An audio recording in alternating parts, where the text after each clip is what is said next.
Imagine the beaches of Normandy not as movie sets but as real hellscapes of smoke fear and unbreakable courage.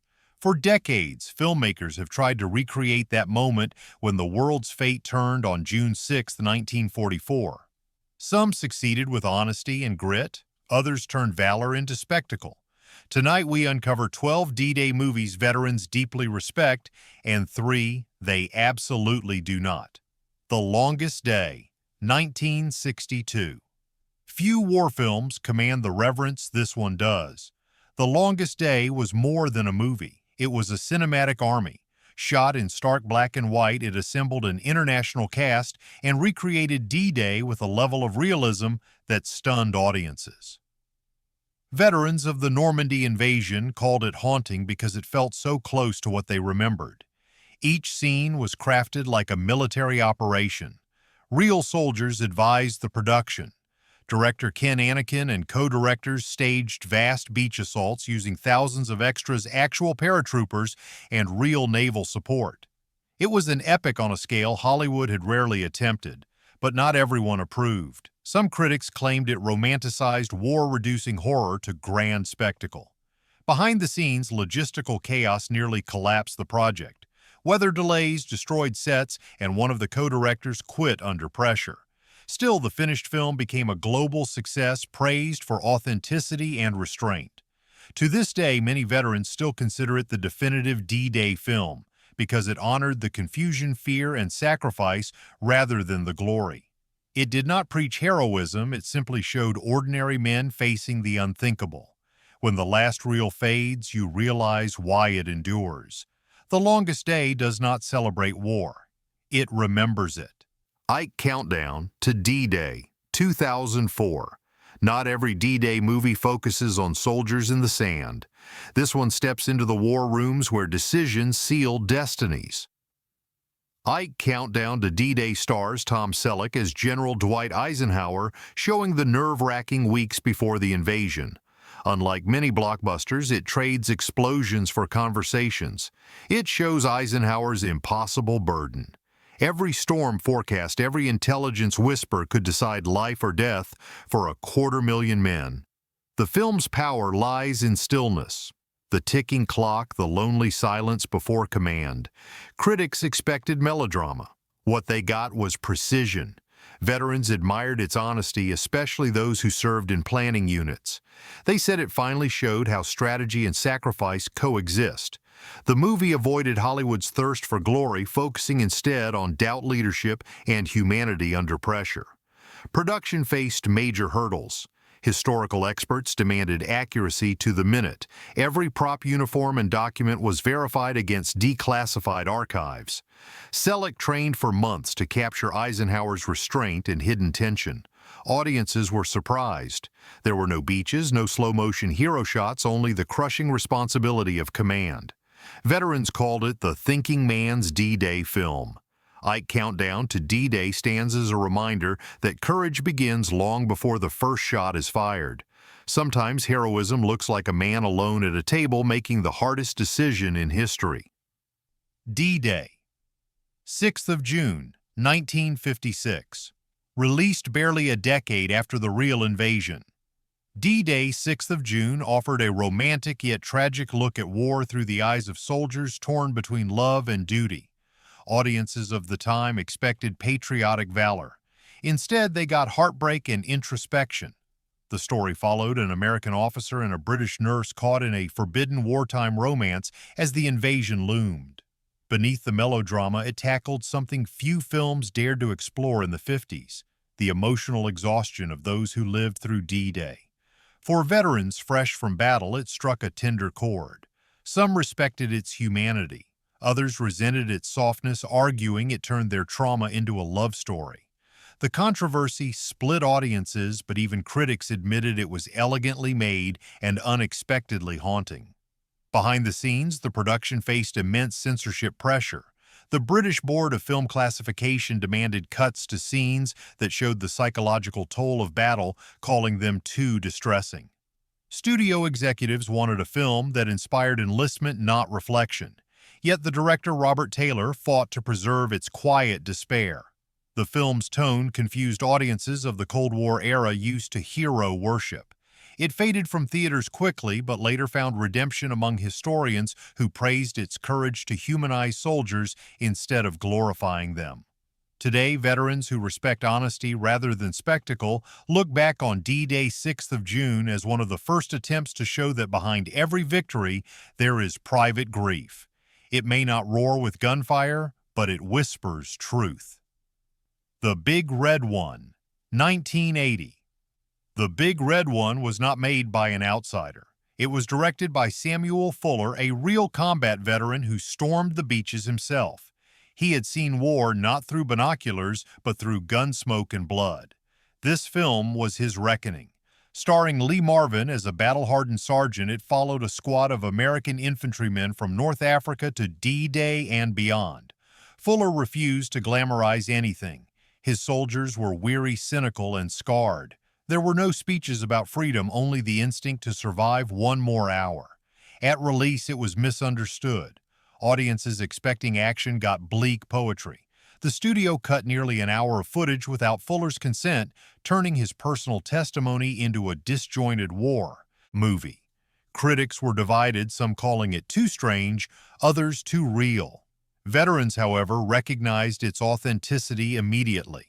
Fuller's dialogue sounded like what soldiers actually said. His depiction of D-Day was stripped of glory. Men drowned in the surf, crawled through sand, and died namelessly. It was less spectacle and more confession. Years later, a restored version titled The Reconstruction finally revealed Fuller's vision. It became a cult classic among historians and soldiers alike. The unfiltered emotion, the weary eyes, the quiet mourning after each skirmish. It all spoke of truth only a veteran could tell. The Big Red One remains one of the most respected D-Day films because it was born from memory, not myth. Fuller gave us what war really looks like when seen through eyes that can never forget. Overlord, 1975. Few D-Day films have felt as haunting or poetic as Overlord. Directed by Stuart Cooper, this black-and-white masterpiece merged actual wartime footage with fictional narrative, creating a surreal yet devastating portrait of a young soldier's journey toward June 6, 1944. Unlike other war films, Overlord does not celebrate victory or heroism. It follows a 19-year-old British recruit named Tom from basic training to the beaches of Normandy, blending documentary realism with dreamlike imagery. The audience sees through his eyes his fears, his loneliness, and the slow realization that his life may end before it truly begins. At the time of release, audiences did not know what to make of it. It was too quiet, too somber, and too realistic. There were no stars, no rousing speeches, just the inevitability of death. Critics admired its artistry, but the box office ignored it. Yet veterans immediately recognized its emotional honesty. They said it felt eerily familiar, not because of the explosions, but because of the dread. Behind the scenes, Cooper used real archival footage from the Imperial War Museum intercut with newly shot scenes. The blending was so seamless that viewers could not tell where reality ended and fiction began. It created the feeling of watching a ghost live his last hours. For decades, the film was forgotten until it resurfaced in restored form in the 2000s. Modern critics called it one of the most important yet overlooked war films ever made. Veterans who saw it later said it captured something no other D-Day movie did, the quiet fatalism before the storm. Overlord is not about glory. It is about destiny. It does not shout, it whispers. And that whisper sounds like the last breath before courage takes over. Storming Juno, 2010. While many D-Day movies focus on the American beaches, Storming Juno pays tribute to the Canadian soldiers who landed at Juno Beach. For decades, their story was overshadowed by Omaha and Utah, yet this film finally brought their courage into the spotlight. Shot with a documentary hybrid style, Storming Juno follows three young men, a paratrooper, a tank crewman, and an infantry soldier. Their stories unfold simultaneously across land, air, and sea, capturing the synchronized chaos of the invasion. The film does not exaggerate their bravery, it simply shows it. Critics praised its authenticity. Canadian veterans called it the most faithful depiction of their nation's role in Normandy ever filmed. Instead of melodrama, it offered realism grounded in emotion. There were no grand orchestras or polished heroes, only dirt, sweat, and the will to survive. Behind the scenes, the production was meticulous. The director used real Canadian Army equipment and filmed on the actual Normandy coastline. The performances were based on interviews with living veterans whose memories shaped every scene. The dialogue was sparse, but the silence carried weight. When it premiered on television, it stunned viewers. Many younger Canadians had never heard these stories told with such depth. Schools began using it as an educational tool. Veterans wept not because it glorified them, but because it remembered them. Storming Juno reminds the world that heroism has no nationality. It shows that on that day, courage wore many flags and all bled the same color. It is one of the rare films veterans respect without hesitation because it gives them back their voice. Atonement, 2007. While Atonement is often remembered as a sweeping love story, it hides within its beauty one of the most haunting D-Day sequences ever filmed. The 5-minute single-take shot of the Dunkirk evacuation became legendary, but the film's deeper portrayal of soldiers broken by war earned it rare respect from veterans. Unlike most films that focus on the invasion itself, Atonement shows the emotional aftermath of war. The chaos, confusion, and quiet hopelessness that soldiers carried long after the battles ended. Director Joe Wright did not aim to glorify war, he exposed its emptiness. Veterans saw truth in that despair. The cinematography was breathtaking yet unflinching. The endless beach, strewn with bodies, horses, and abandoned equipment, was not a set piece, it was a visual dirge.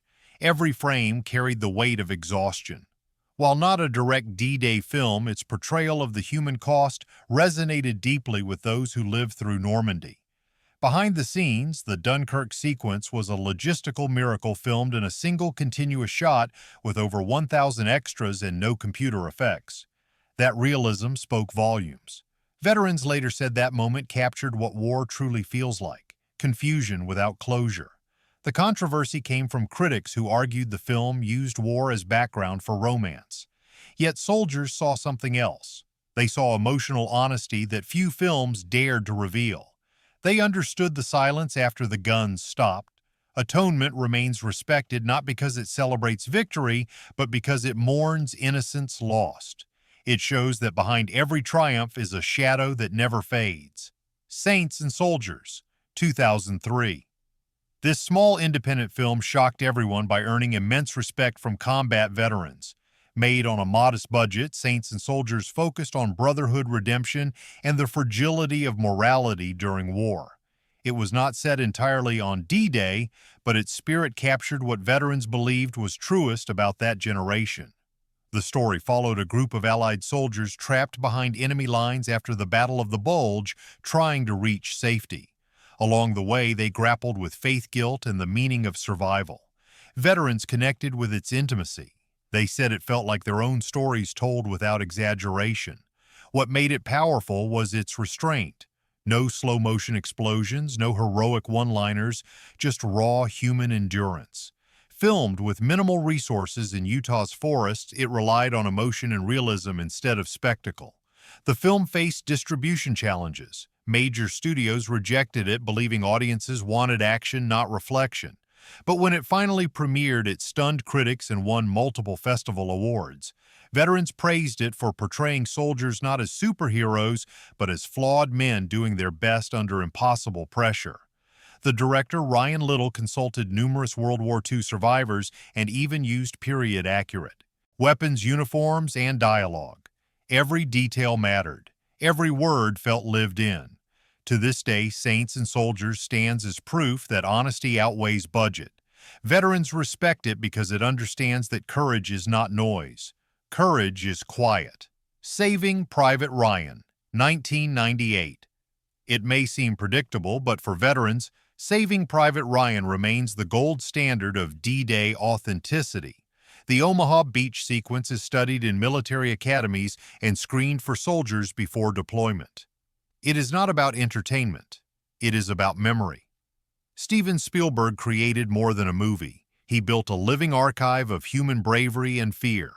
The handheld camera, the desaturated color, and the deafening chaos placed audiences inside the storm. Veterans described it as the closest anyone could come to understanding what they lived through without being there. The film's emotional center, the mission to rescue one man amidst endless loss, became a moral question. Veterans appreciated that it asked why some lives are saved and others lost. That question still echoes in their minds decades later. The production was grueling. Cast members underwent boot camp under a former Marine captain. Every uniform, rifle, and maneuver was historically verified. Spielberg even fired live rounds near the set to mimic the psychological terror of war. Critics hailed it as a masterpiece. But for veterans, it became personal. Many said they could not watch it twice. Some left theaters in tears, others in silence. One World War II veteran said it was not a movie. It was a time machine. Saving Private Ryan endures not because it entertains, but because it remembers. It turns film into remembrance, and remembrance into gratitude. The 3 D-Day movies. Veterans do not respect. Number 3. Pearl Harbor, 2001. Despite its star power and massive budget, Pearl Harbor became infamous among veterans for valuing romance over reality. Marketed as an epic tribute to American bravery, it turned history into melodrama. Veterans called it shallow. The love triangle plot overshadowed the tragedy and confusion of war. Even the action scenes felt stylized rather than authentic. Critics agreed, calling it glossy propaganda rather than history. Behind the scenes, director Michael Bay aimed for spectacle over subtlety. Real veterans who served during the war said they felt mocked rather than honored. The emotional truth of sacrifice was buried under slow-motion shots and forced dialogue. Though commercially successful, it never earned genuine respect from those who understood real combat. Veterans said it made war look like an adventure when it was anything but. Pearl Harbor may have won technical awards, but in the hearts of those who lived it, the film failed entirely. Number 2. The Great Raid, 2005. This film had noble intentions, recreating a daring rescue mission in the Philippines during World War II. But despite its sincerity, it failed to connect with veterans who found it emotionless and historically uneven. The pacing was slow, the dialogue stiff, and the tension manufactured. Veterans said it lacked the grit and confusion of real combat. Instead of feeling authentic, it felt rehearsed. Production troubles worsened its reputation. Constant rewrites and budget cuts led to a disjointed tone. Even historians criticized it for inaccuracies and over-dramatization. The Great Raid tried to honor soldiers but ended up sanitizing their suffering. For veterans who had endured capture and liberation, it was too clean, too polite. Its heart was in the right place, but its execution left no heartbeat. Number 1. D-Day Dog Company, 2012.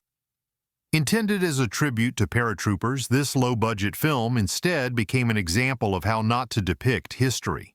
The performances were uneven, the dialogue unrealistic, and the production values painfully poor. Veterans who watched it felt insulted. The movie attempted to mimic the style of Band of Brothers, but without research or discipline. Uniforms were wrong, tactics inaccurate, and emotion absent. What should have been a solemn tribute turned into unintentional parody. Even veteran groups publicly condemned it for disrespecting the real soldiers it portrayed. One retired officer said it looked like war reenactment gone wrong.